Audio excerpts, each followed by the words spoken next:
Aslında teoride dini sembollerin yasaklandığı bir kanun çıktı. Ama pratikte, gerçekte sadece Müslümanlar mağdur.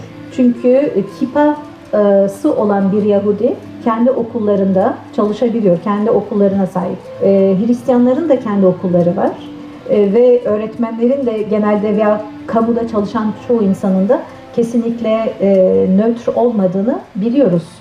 Kamu yönetimini okumayı istedim, buna isteyerek başladım ve bana bu şekilde hani başörtülü Müslüman olarak bu mesleğimi yapamam diyorlar. O gün uygulanmış olan Cumhuriyet Halk Partililer bile abartıyorsunuz canım, ne vardı Türkiye'de? Türkiye'de her zaman özgürlük vardı. 1000 yıllık kardeşliği Osmanlı olarak, Türkiye olarak aslında uzun yıllar, asırlarca çok başarılı bir biçimde uyguladık.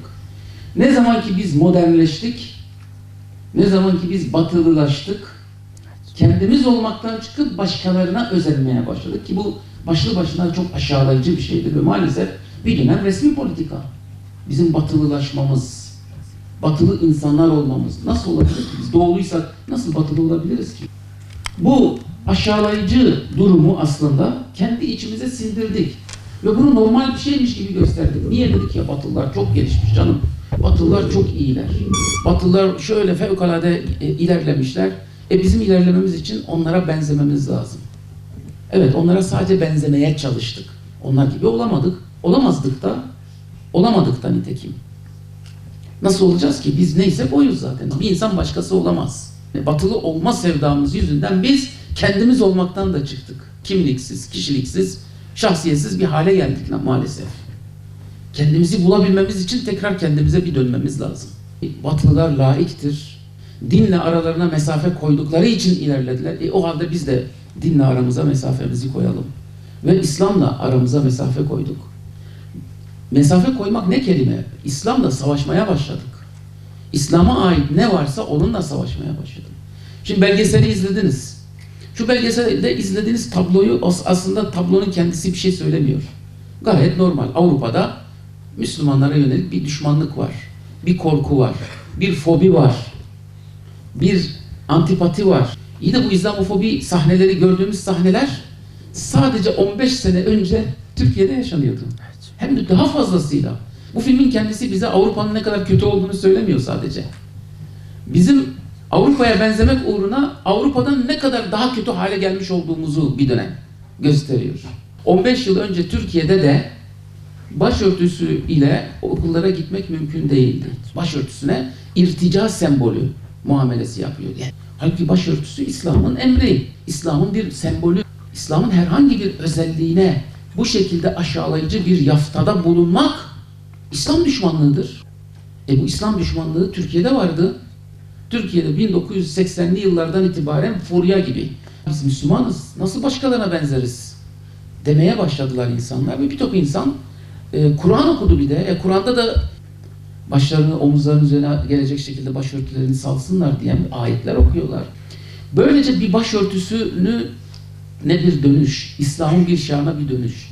Bir baktık, başörtüsünün görünür hale gelmeye başlamasıyla, üniversitelerde ve kamu alanında kendini ifade etmeye başlamasıyla birlikte karşısında enteresan bir direnç oluştu.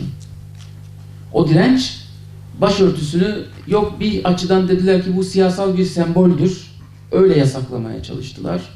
Bir taraftan dediler yok Türkiye irticai bir semboldür, irticadır, geriye dönüştür. Bir taraftan dediler kadının iradesinin ipotek altına alınmasıdır.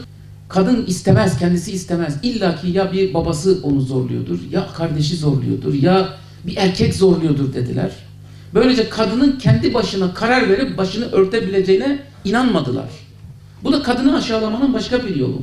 Kadının iradesi yok mu canım? Kadın istediği şeyi giyemez mi canım? Hayır, kadın istediği şeyi giyemez.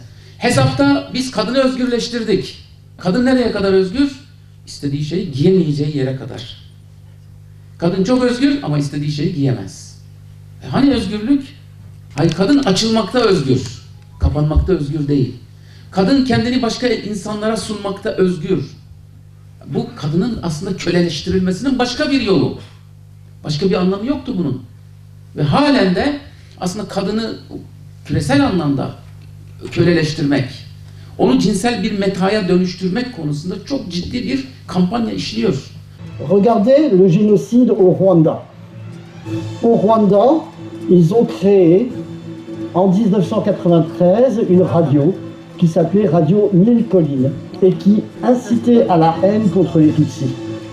Et au bout d'un an et demi, il y a eu le génocide. Donc c'était très rapide. Maintenant, avec l'intelligence artificielle, on peut aller encore plus loin.